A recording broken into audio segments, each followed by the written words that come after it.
আজ অত্যন্ত গুরুত্বপূর্ণ একটি বিষয় নিয়ে কথা বলবো, যেটা সবারই জানা উচিত।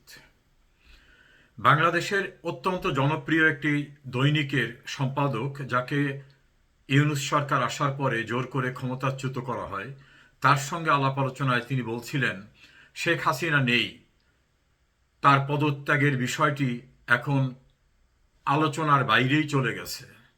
এ বিষয়ে কি করার থাকতে পারে বা আইন কি বলে, সেটা নিয়ে আজ কথা বলবো আপনাদের সঙ্গে।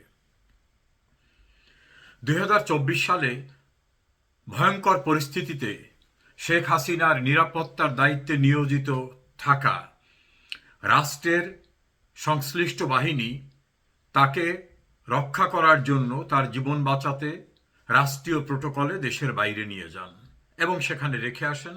সেভাবেই তিনি সেখানে আসেন। তার স্ট্যাটাসটা কি?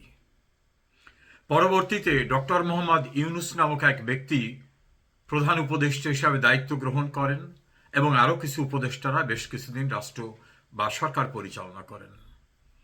তাদের নেতৃত্বে একটা নির্বাচন হয়। সেই নির্বাচনে বর্তমান প্রধানমন্ত্রী তারেক রহমান এবং তার সরকার নির্বাচিত হয়ে ক্ষমতা গ্রহণ করে। বর্তমান পার্লামেন্ট ফাংশন করছে। আইনগত বিষয় নিয়ে আমরা কথা বলবো। ওই সম্পাদক সাহেব অত্যন্ত জনপ্রিয় এবং পরিচিত মুখ। তিনি বললেন, এখন তো সরকার হয়ে গেছে, তাহলে এটা নিয়ে আলাপ আলোচনা বা আইনগত বিষয়ের আর কি অবকাশ আছে? আর কোনো কিছু অবশিষ্ট নাই, এমনভাবে তার কথা বললেন এবং তিনি জানতে চাইলেন। আমি এই বিষয়টা নিয়ে একটু রিসার্চ করলাম। সেই রিসার্চ নিয়ে আজকে আপনাদের সঙ্গে কথা বলবো। ১৯৫৮ সালে আইয়ুব খান ইস্কেন্দার মির্জাকে ক্ষমতাচ্যুত করে তিনি সামরিক শাসক হয়ে যান। এটা নিয়ে মামলা হয়। সেই মামলায় তৎকালীন বিচারপতি মুনির রায় দিয়ে বললেন ডক্ট্রিন অফ নেসেসিটি, প্রয়োজনের তাগিদে তাকে ক্ষমতা দখল করতে হয়েছে বা ক্ষমতা নিতে হয়েছে, এটা প্রয়োজনের তাগিদে। এভাবে তিনি একটা ভ্যালিডিটি দিলেন ইস্কেন্দার মির্জাকে উচ্ছেদ করে আইয়ুবের ক্ষমতা দখল করাকে। এই বিষয়টি সামনে চলে আসলো পরবর্তীতে। বিচারপতি হামিদুর রহমান ইয়াহিয়া খানের ক্ষমতা দখলের বিষয়টি সংক্রান্ত মামলায় ফুল বেঞ্চ জাজমেন্ট দিলেন। জাজমেন্ট দিয়ে বললেন, আনকনস্টিটিউশনাল পারসন, অর্থাৎ সাংবিধানিকভাবে যিনি ক্ষমতা দখল করার এখতিয়ার সম্পন্ন ছিলেন না, এমন কোনো ব্যক্তি যদি ক্ষমতা দখল করে, তাহলে সেটাকে ডক্ট্রিন অফ নেসেসিটি, অর্থাৎ প্রয়োজন ছিল, এই কথা বলে ভ্যালিডিটি দেওয়ার কোনো সুযোগ নাই। অর্থাৎ সাংবিধানিকভাবে যিনি ক্ষমতা গ্রহণ করার জন্য এখতিয়ার সম্পন্ন ছিলেন না, তিনি এটা করতে পারেন না। তিনি ইয়াহিয়া খানের ক্ষমতা দখলকে অবৈধ শুধু না, ক্ষমতা দখল করার যে প্রক্রিয়া এবং বিষয়, সেটাকে অপরাধ হিসাবে গণ্য করে তার বিচারের জন্য সিদ্ধান্ত দিলেন।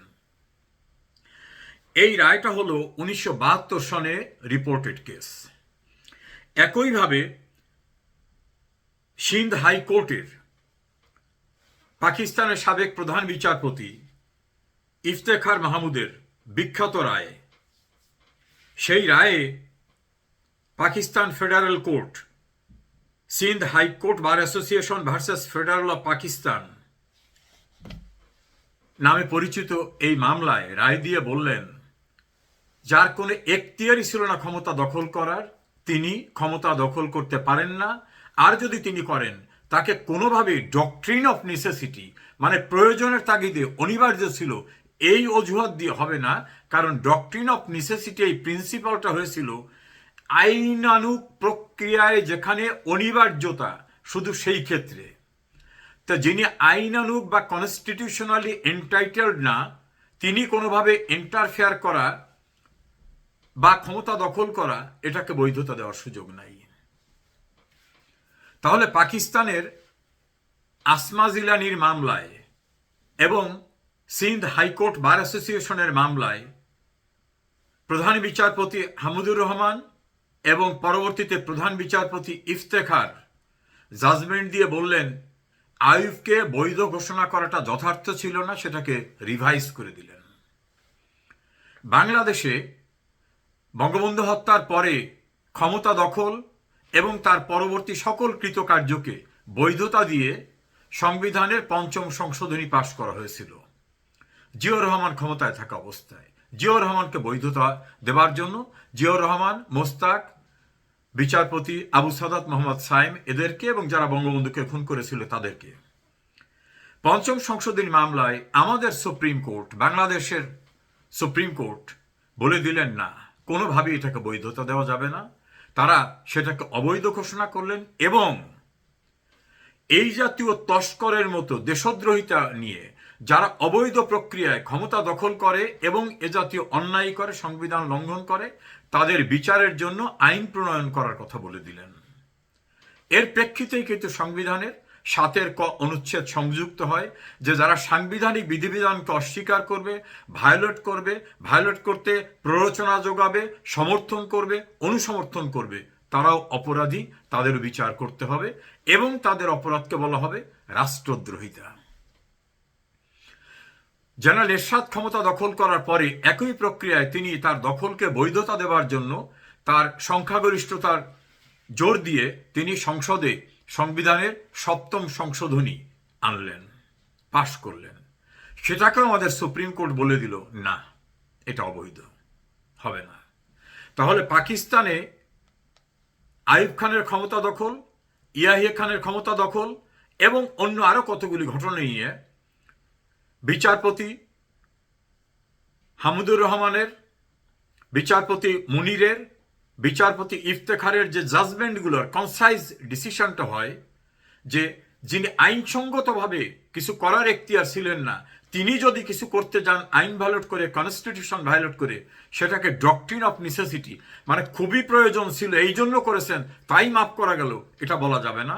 একইভাবে বাংলাদেশের সুপ্রিম কোর্টে জিয়াউর রহমান, খন্দকার মোস্তাক, আবু সাদাত মোহাম্মদ সায়েম এবং জেনারেল এরশাদ এবং তার সংশ্লিষ্ট যারা ক্ষমতা দখল করে বিভিন্ন আনকনস্টিটিউশনাল কাজ করছেন সেগুলোকে অবৈধ ঘোষণা করা হলো। এর সঙ্গে একটা বিষয় নিয়ে আসি। বাংলাদেশের ক্ষমতা দখল করা খন্দকার মোস্তাকের একটি মামলায় সাজা হয়েছিল। এই মামলাটি আলটিমেটলি যখন শুনানির জন্য সুপ্রিম কোর্টে আসলো তখন একটা প্রসঙ্গ উঠল, রাষ্ট্রপক্ষ থেকে বলা হলো তার যে সাজা, সেই সাজা তো খাটা হয়ে গেছে, মেয়াদ শেষ হয়ে গেছে, তো এটা তো ইনফ্রাকচুয়াস হয়ে গেছে, অকার্যকর হয়ে গেছে। কোর্ট ডিসিশন দিল না, আমরা এই সাজাটা বৈধ ছিল কি অবৈধ ছিল সেটা আমরা বিচার করতে পারি। তারা একটা জাজমেন্ট দিলেন। মিনিংটা হলো সাজা খাটা হয়ে গেছে এখানেই শেষ না, ঘটে গেছে এখানেই শেষ না, ওটা বৈধ ছিল কি অবৈধ ছিল সেই জাজমেন্ট সুপ্রিম কোর্ট দিলেন। শেখ হাসিনা 2024-এর 5 আগস্ট রাষ্ট্রীয় নিরাপত্তা বাহিনীর তত্ত্বাবধানে প্রটোকল সহ দেশের বাইরে গেলেন। তিনি প্রাইম মিনিস্টার ইন এক্সাইল থাকা অবস্থায় বাংলাদেশের এক্সিকিউটিভ ফাংশনিংয়ের জন্য ডক্টর মোহাম্মদ ইউনূসকে দায়িত্ব দেওয়া হলো এবং তার সঙ্গে কিছু উপদেষ্টা দেওয়া হলো। এই যে দেওয়াটা হলো, এইটা আমাদের যে সংবিধান, এই যে আমাদের দেশের সর্বোচ্চ আইনটা, এই আইনে কোথাও এইরকম দেওয়ার কোনো সুযোগ নাই। ওই যে বললাম পাকিস্তানে আইয়ুব খানের মামলা, ইয়াহিয়া খানের মামলা এবং সিন্ধ হাইকোর্ট বার অ্যাসোসিয়েশনের মামলায় এবং আমাদের 5ম সংশোধনী এবং 7ম সংশোধনী মামলা এবং খন্দকার মোস্তাকের সাজা সংক্রান্ত মামলায় যে প্রিন্সিপালটা লেট ডাউন হয়েছে, তার আলোকে বলছি সংবিধানে যেটা নাই সেটা দেওয়ার এখতিয়ার সুপ্রিম কোর্টেরও নাই, রাষ্ট্রপতিরও নাই। যদি দেয়া হয়ে থাকে এবং তারা দীর্ঘদিন ফাংশনও করেন, যেমন ইউনূস 18 মাস ফাংশন করেছেন, ইয়াহিয়া খান কিন্তু ফাংশন করেছিলেন, ফিল্ড মার্শাল মোহাম্মদ আইয়ুব খানও কিন্তু ফাংশন করেছিলেন, জিয়াউর রহমানও কিন্তু ফাংশন করেছিলেন, এরশাদও ফাংশন করেছিলেন, আবু সাদাত মোহাম্মদ সায়েমও ফাংশন করেছিলেন।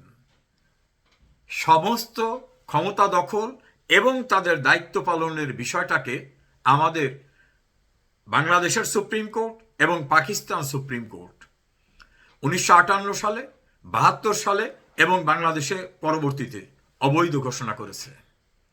Sheikh Hasina constitutionally legally elected prime minister, তার নির্বাচন নিয়ে বিতর্ক হতে পারে, আলোচনা হতে পারে, দ্যাট ইজ ডিফারেন্ট পার্ট। কিন্তু ইন ডিউ প্রসেস, অর্থাৎ আইনানুগ প্রক্রিয়ায় সাংবিধানিক বিধান অনুসারে তিনি নির্বাচিত হয়ে আইনানুগ নিয়মে তিনি প্রধানমন্ত্রী হয়েছিলেন, তিনি পদত্যাগ করেন নাই। মানব জমিনের প্রধান সম্পাদক মতিউর রহমানের ইন্টারভিউতে রাষ্ট্রপতি শাহাবুদ্দিন বলেছেন, শেখ হাসিনার কোনো পদত্যাগপত্র আমার কাছে নেই। শেখ হাসিনা নিজে ইন্টারভিউতে বলেছেন, আমি পদত্যাগ করিনি, আমি কনস্টিটিউশনাল প্রাইম মিনিস্টার। মানব জমিন সম্পাদক মতিউর রহমান চৌধুরী দি পোস্টের সঙ্গে আরেকটা ইন্টারভিউতে বলেছেন, শেখ হাসিনা পদত্যাগ করতে চেয়েছিলেন, পদত্যাগপত্র লিখেছিলেন, কিন্তু পরিবেশ পাননি, তিনি পদত্যাগ করে যাননি। সেটা নিয়ে অনেক আলোচনা হতে পারে। আমার জিস্ট কথাটা হলো, শেখ হাসিনা নিজে বলছেন পদত্যাগ করিনি, রাষ্ট্রপতি বলছেন পদত্যাগপত্র আমি পাইনি। অনুসন্ধানী সাংবাদিকতা নিয়ে মতিউর রহমান চৌধুরী বলছেন, শেখ হাসিনা পদত্যাগ করতে চেয়েছিলেন, লিখেছিলেন, পদত্যাগপত্র দিয়ে যেতে পারেননি। তাহলে এটাকে যদি আমরা নেক্সাসটা নিয়ে আসি, কন্টিনিউশনটা নিয়ে আসি, লিঙ্ক অফ চেইনটা নিয়ে আসি, তাহলে শেখ হাসিনা পদত্যাগ করেননি। তিনি যদি বিদেশে থাকেন, তাহলে তার পরিবর্তে যদি কেউ দায়িত্বপ্রাপ্ত হন, তিনি দায়িত্ব পালন করবেন। না হলে তিনি বিদেশে থাকা অবস্থায় দায়িত্ব পালন করতে পারেন কি পারেন না, সেটা নিয়ে আলোচনা হবে। কারণ অনেক সরকার প্রধান বিদেশে অনেক দিন থাকেন, দ্যাট ডাজ নট মিন তার সরকার প্রধান পদ সিজ হয়ে গেছে। এখন শেখ হাসিনার যে টেনিউরটা ছিল, সেই টেনিউরটায় কনস্টিটিউশনালি তার স্ট্যাটাসটা কি? আমি যেটা বলছিলাম যে একজন বিখ্যাত সাংবাদিক এবং একটি অত্যন্ত জনপ্রিয় বাংলা দৈনিকের সম্পাদককে এ কথাটাই বলেছি যে আজ হোক কাল হোক এটা নির্ধারিত হবে, শেখ হাসিনার বৈধ নির্বাচিত হওয়ার বিষয়টিকে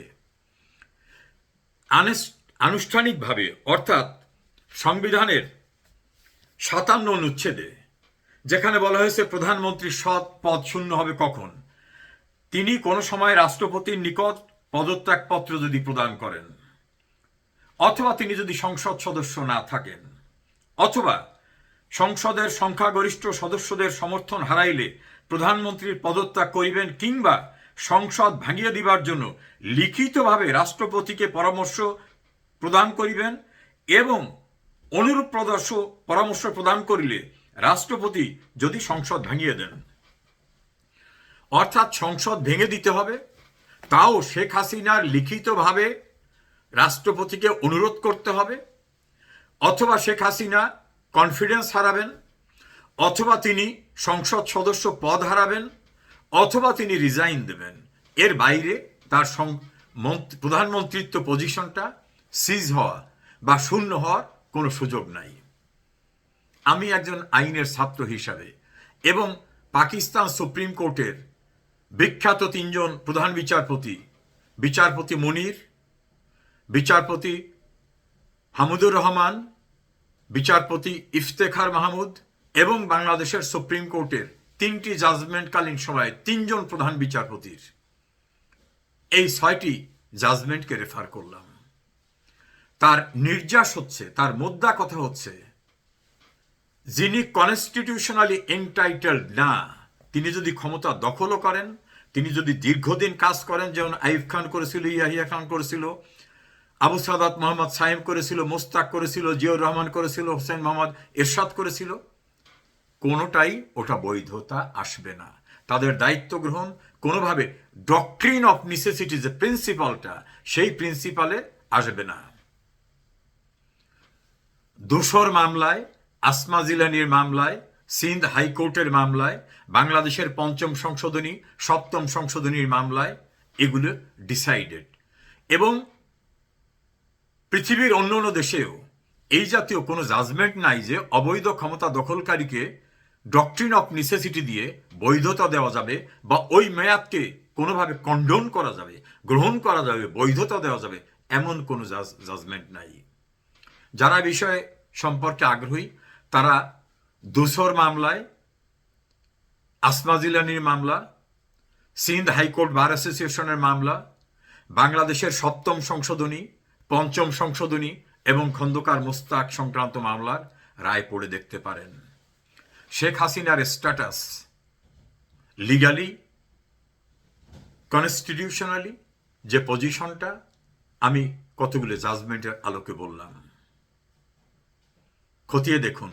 আইনের ছাত্র হিসাবে আমি যে বিষয়গুলো উপস্থাপন করেছি সেটা আমার কথা নয়, সর্বোচ্চ আদালতের অসংখ্য মামলার রায়ের আলোকে অবৈধ ক্ষমতা দখলদারকে কোনোভাবে বৈধতা দেওয়ার কোনো সুযোগ নাই, এবং শেখ হাসিনার ভ্যালিডিটিতেও প্রশ্ন আসবে টুডে অর টুমরো।